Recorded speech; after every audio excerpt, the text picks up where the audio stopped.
Hi guys, welcome to Unison's weekly fundamental analysis.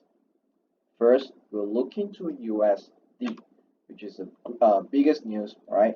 So first, the deadline in the US general election will force the Federal to increase QE to boost the economy.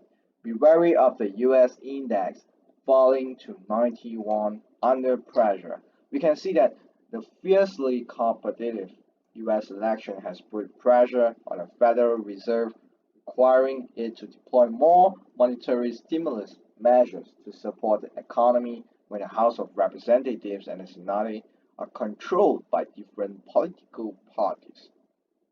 The Federal Chairman, Jerome Powell, also said that they are paying attention to two outstanding risks facing the recent rebound in economic activity.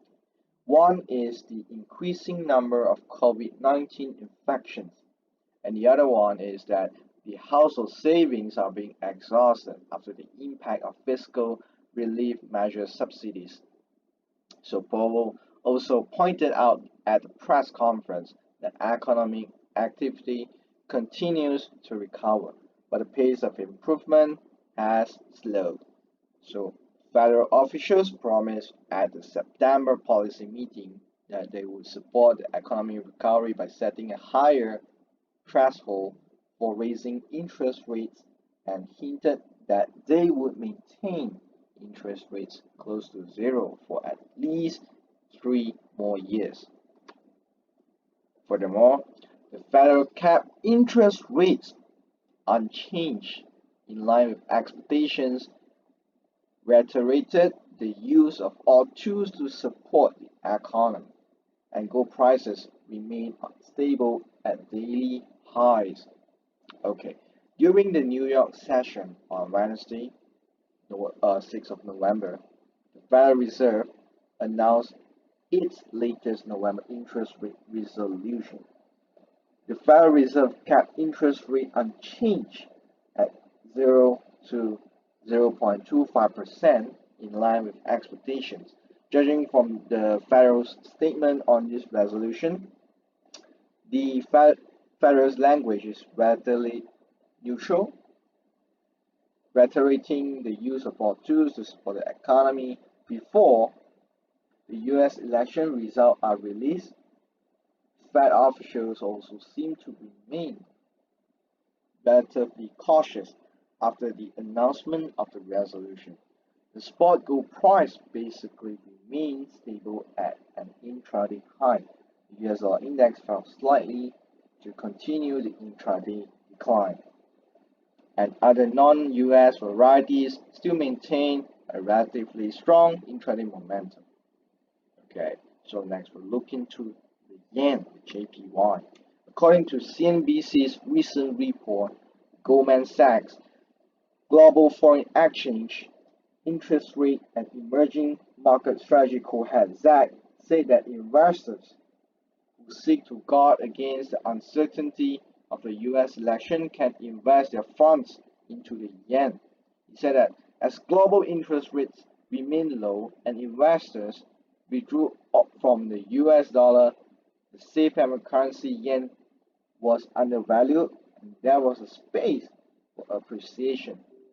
According to the report, Goldman Sachs analysts said on Tuesday that investors seeking to guard against the uncertainty of the US election may invest funds in the yen. So right now, some markets expect a blue wave in the US election.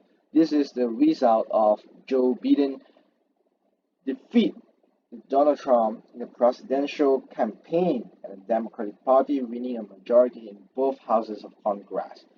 But some investors worry that the election result may be different from the expectation.